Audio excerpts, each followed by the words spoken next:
It has been more than 2 years since COVID reared its ugly head, and survivors are still dealing with some side effects from that deadly virus, like hair loss. Your mind is not deceiving you. Many people say their hair has fallen out in clumps after getting sick. The thing is, there is some help out there. Fox 26's Chelsea Edwards is live with a doctor promising some results. Good morning, Chelsea.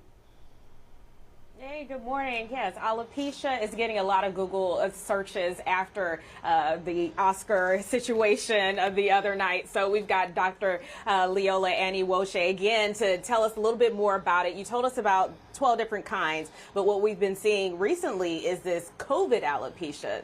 Explain what that is. Well, COVID alopecia really should be called COVID shedding. And basically at any given time, your hair is either growing, resting, or shedding.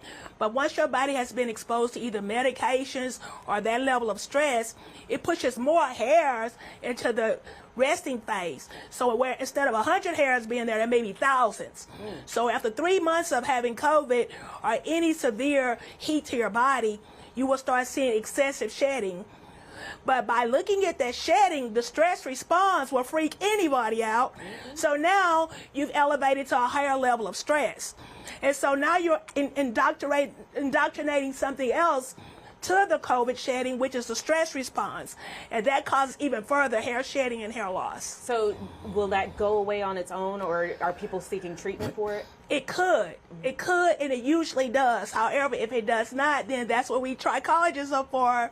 We fight hair loss. And I look at hair loss like a bully. If you let a bully go untamed, it'll just take over. So if your scalp is a playground full of bullies, you got to tame the bullies. So yes, sometimes it does require help. And I think a lot of people don't really realize the emotional toll that it can take. So we spoke with one of your clients who is experiencing hair loss recently. Take a listen to Judah's story.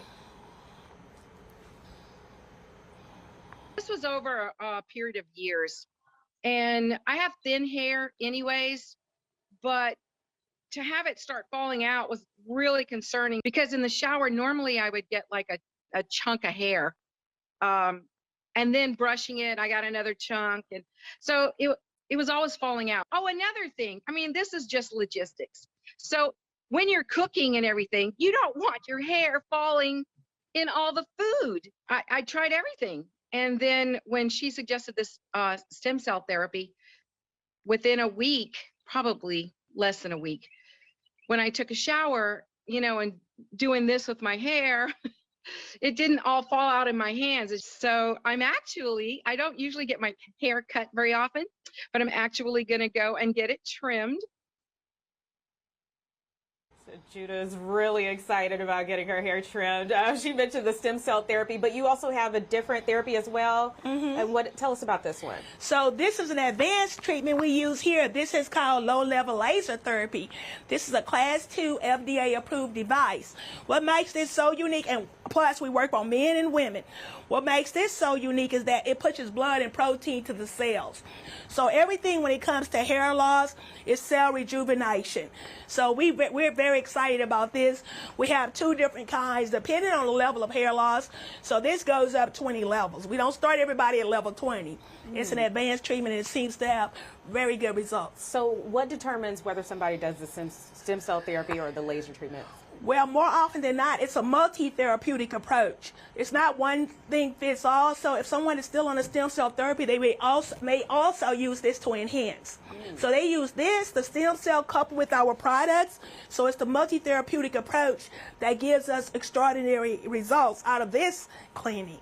All right. So if you want more information, you can check out the Texas Hair Loss Clinic. We'll talk more about it coming up in the next hour. For now, reporting live, Chelsea Edwards, Fox 26 News.